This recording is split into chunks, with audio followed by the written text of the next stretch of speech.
Welcome to our channel. Today we how to restore HubSpot CRM records for your no-code app, complete guide step by step clearly. To restore HubSpot CRM records for your no-code app, begin by logging into your HubSpot account. Navigate to the settings icon on the top right corner of your dashboard. In the settings menu, locate and select the objects option from the left sidebar. Under Objects, click on Contacts, Companies, or Deals, depending on the type of record you need to restore. Next, find the Recycle Bin option, usually located at the bottom of the page. Here, you will see a list of recently deleted records. Use the filter options to narrow down your search if needed. Select the records you want to restore by checking the boxes next to them.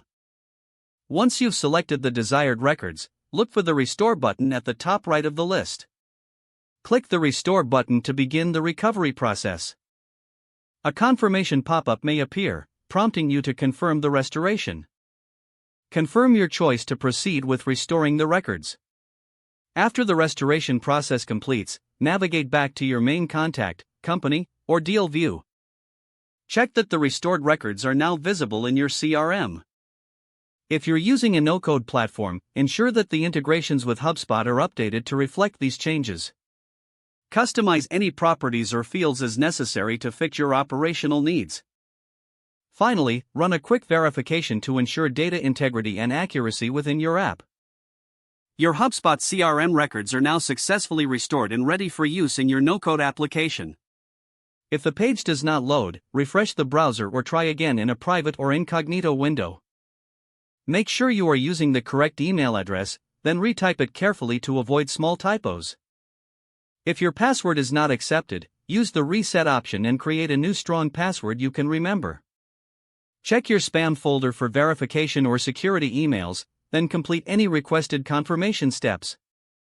Enable two-factor authentication if available to improve account security and reduce unauthorized access risk. After signing in, review your profile details so your contact information and settings are accurate and current. If you see an error message, note it down and try again after restarting your device and internet connection. Log out when you finish, especially on shared devices, to keep your account and payment information secure. If the page does not load, refresh the browser or try again in a private or incognito window. Make sure you are using the correct email address, then retype it carefully to avoid small typos. Don't forget to like this video and subscribe to our channel for more step-by-step tech guides.